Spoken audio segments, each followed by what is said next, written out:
Hey guys, welcome back to Growin Crowin. So the past few days have just been so incredibly windy, so I'm going to try to tuck next to this little barn and do a quick update on what we've been up to.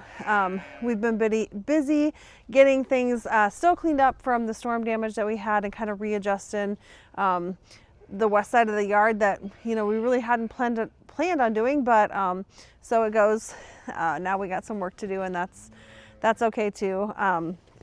But I did get potatoes planted last night, and I did some in-ground, in our raised box, in-ground boxes. They're not completely fully out of the ground, so the potatoes actually will still be growing down in the ground just like normal, but they're contained inside the wooden box. But I also want to try something. I've never done these before. This is called a grow bag, and you can grow all kinds of different vegetables and things in it, but I'm gonna, or even tomatoes or anything like that. But I'm gonna try potatoes, and I'm gonna put them right here next to the grow box or to the garden box and kind of do a comparison and see how they do one versus the other. So we're gonna do that here real quick today, and then I'll kind of go back through and do a recap of what all we got done yesterday afternoon. We had a kind of a big work day. Got some sheep weighed and a couple banded, and so I'll kind of do a recap of the videos that we took of that yesterday as well. Okay, so these grow bags, I ordered mine off of Amazon. I think you can get them multiple different places, but I thought they were kind of cool because they have a little Velcro that you can kind of like just open up after things are established and get a peek inside or underneath and see what's growing, see if you have potatoes going under there. So that's kind of cool. But you just open them up. There's different size ones depending on which company you go through. I'm going to actually grow these right next to where we have the in-ground potatoes, just to kind of do a fair comparison. Dirt wise, I picked up just garden soil and potting mix. So I'm going to mix the two so that it has some, it's pretty airy having that potting soil in there. So I think that will help rather than just having the plain old dirt. I think I've said it before in past videos. I hate to buy dirt. It seems like such a silly thing to have to buy when we're literally, surrounded by it everywhere. But sometimes it makes it easier than trying to get a tractor bucket and dig it out of a hillside or something like that. So, and then, having some of that potting soil and stuff, perlite or whatever they put in there makes it a little more easier to grow. I picked up Miracle Grow brand just because that's what they had at Menards when we were there, and I'm not real picky on, what type of dirt as far as that. So everything that I've read on these is obviously you don't want to fill the whole thing with dirt just yet, because you're going to fill that just like you would hill potatoes in a regular in-ground garden. You're going to add dirt to it as the plants grow. But I'm also assuming, like, I folded this down because you want that sun to hit them. So then as they grow, you just kind of bring the bag up higher too.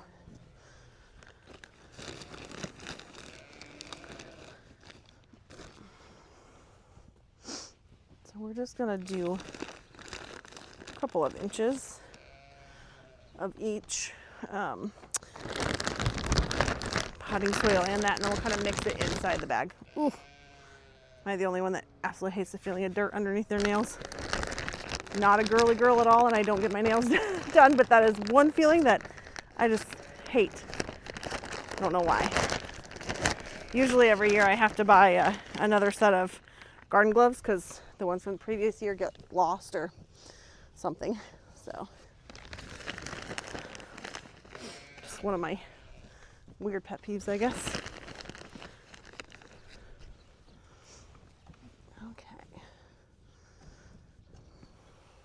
Okay, so the potatoes that we're doing this year are Yukon Golds, and I did a short on them the other day, but apparently chitting is when you kind of let them grow pre-putting them in the ground. I've always been told, my dad's always done it, where you cut them into chunks and then let that edge harden over for a few days or weeks or whatever, these kind of started to get a little moldy, we felt like. So we're going to get them in the ground. And the old saying was always on Good Friday, you plant your potatoes. And then I think it was Labor Day weekend, maybe, is when you dig them or whatever.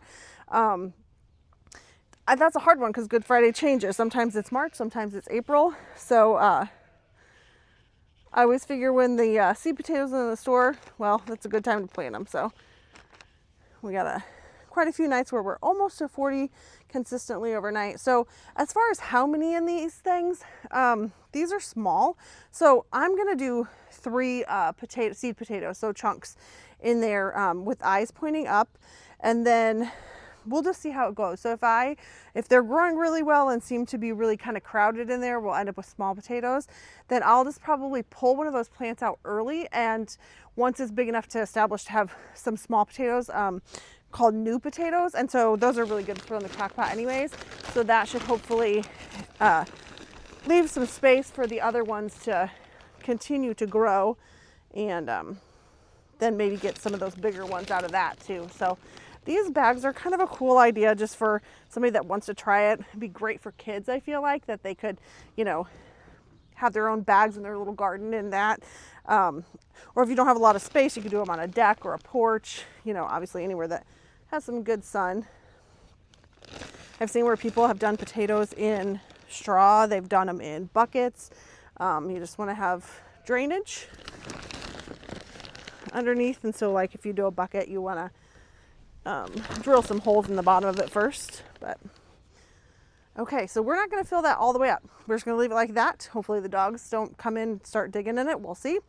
And I'm going to leave them here, this pathway yet, because we moved this box in one of our previous videos. We still have to come through and do some of the paper liner in it, and probably rock to go with the other. So I think they're going to be light enough that we can move them if we need to move them to do that part. So temporarily they're going to sit right here. So I'm going to finish up and do the rest of them. When you're buying seed potatoes, you do your best to go through the bin, and you buy the smallest potatoes with the most eyes because you're buying them by weight. And honestly, they're so cheap when you buy them, it probably doesn't matter. Just me being extra cheap, I guess. But you're going to put them in there just like that, so those eyes are sticking up and that healed edge is on the bottom. We got lots left, so I'm not sure where I'm going to put all those, but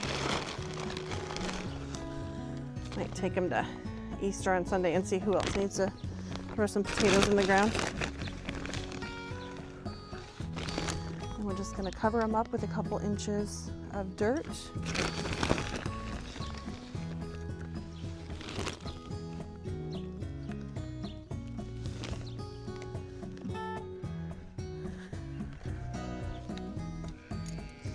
Okay, so I just realized I can't find my watering can. Apparently that's something I'm going to need to pick up, but let's bring the hose over, and we're just going to give them a good soaking, and we'll wait till hopefully they start coming up.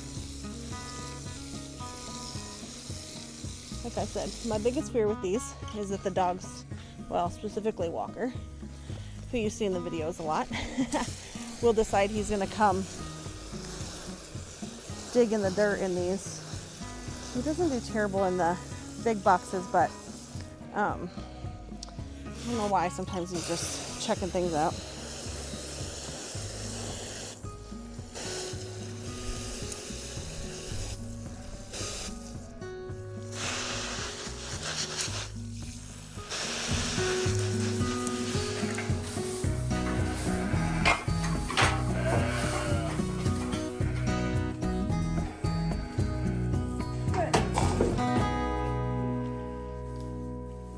So to recap a little bit of yesterday, one of our goals was to sort through our remaining lambs. We're down to 17 lambs out of 42. The rest have all been sold. And so we have a gal that specifically wants some for her market. And so she actually has sheep. I think they're wool sheep. I don't believe she has a hair sheep, but she does not want intact lambs. So you know, so she doesn't have any accidental breedings or whatever. So we have 6 ewe lambs left. So she wants 8, so we have to band 2 of them.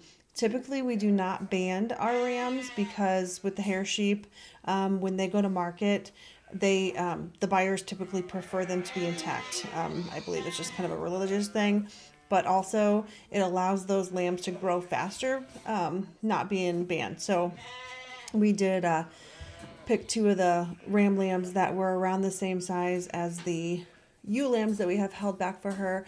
So two of them got to go through the process of having the bands put on, and as much as you feel bad, it's probably the best way to do it because, you know, they act all down and out for a while, but I think probably things go numb and then they don't think about it beyond that. So I did go ahead and, you know, course check on the 2 again today, and everybody looked just fine and was doing okay. So what we're doing here is using our scale from Premier One, and I'll link that below as well.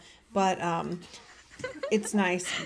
We have a chute that we can put bigger ones through, and we can weigh them that way. But with the lambs, we've just found the easiest thing to do is have me hold them and stand on the scale. So just do the math minus my weight and figure out, you know, approximately where they're at. So we're kind of sorting boys, girls, writing down all the weights, and we made notes of all that so we kind of know where we're at and how many need to gain before they can go. So it didn't take too terribly long, but it's also nice to have a couple of extra sets of hands. I have done that before by myself, and it's just kind of a little bit of a pain. So I was glad Erin was willing to help me for that. And then we had Autumn there to help video and stuff too. So that was kind of fun. So yeah, we are down to kind of the end of the whole having lambs, and probably within the next month or 2, they'll all be gone, which makes me a little bit sad because they just don't stick around very long. But I guess, you know, that's part of it. The goal is to have them grow fast and then be sold. And this year we don't have any plans of getting a new ram or retaining a second ram so that we could keep some of our ewe lambs back to build our flock. So I think in the future we'll probably do that. But right now I'm happy with the ram I have, and don't plan on replacing him or adding to that here in the near future. So.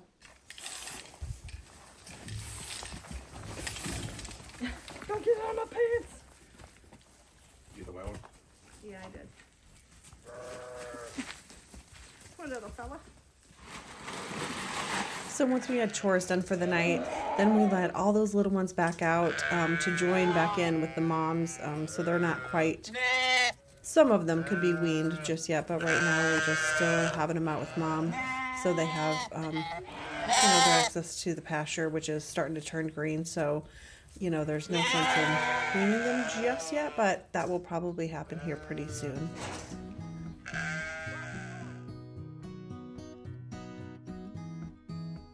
The next thing on our list was to get the 2 cows that we have, as well as my ram, into a catch pen of sorts so that we could do a pour-on wormer on the cows.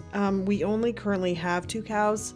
Typically we'll raise some steers for beef, you know, but in the past few years the prices have just been outrageous, so we haven't been able to buy it. So our longhorn cowboy is our daughter Ella's. She got that for her birthday one year, and so which means, you know, he always needs some sort of a buddy out there. So the little black calf is Daisy, and she was a bottle calf, so she's, you know, on the small side or whatever, but they looked like they needed some wormer, and so we did a pour on, so we were able to just get him in that little catch pen area.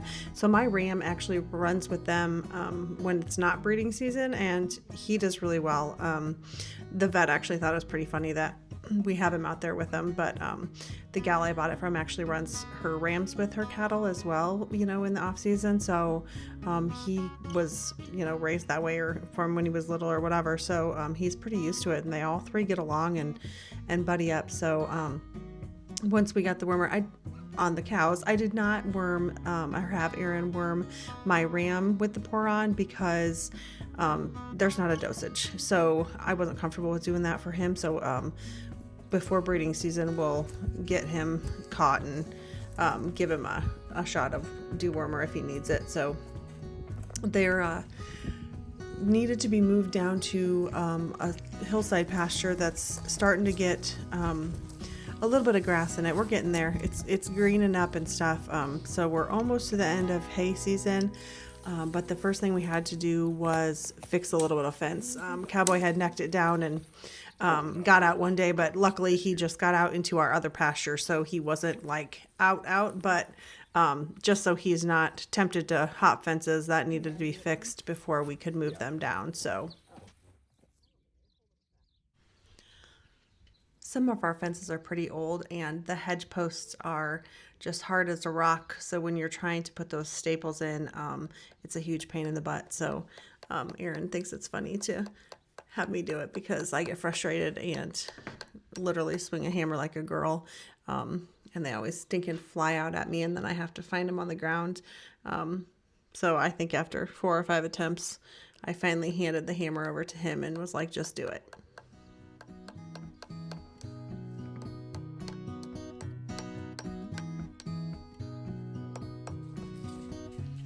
You know, that's definitely one thing about having a farm or hobby farm or homestead or whatever you want to call it. There's always something that needs to be done or something that needs to be fixed. So you just kind of gotta pick what's top priority and do that at the time and then work on what's next.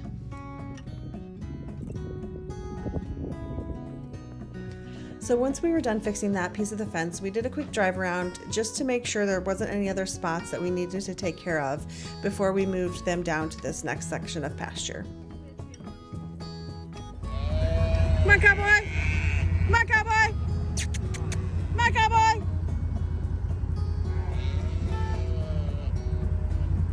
Where's Daisy at?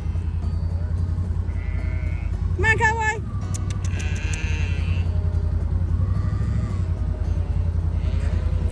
Come on, cowboy. Let's go. Come on. Let's go. They're like, yeah, there's fresh grass.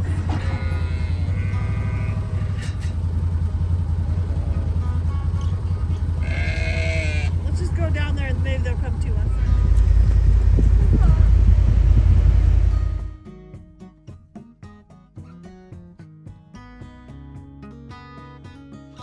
I was also able to get some onions in the ground as well. So these are in the garden box that's right next to where we planted the potatoes, and then we also have some asparagus in there that will hopefully come back up.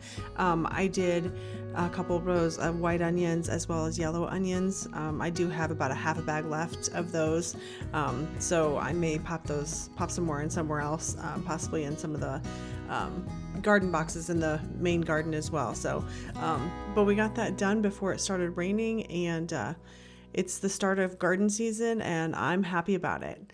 So I hope you have enjoyed our video today, and we would love if you'd hit that subscribe button and follow along as we document life on our little farm in West Central Illinois.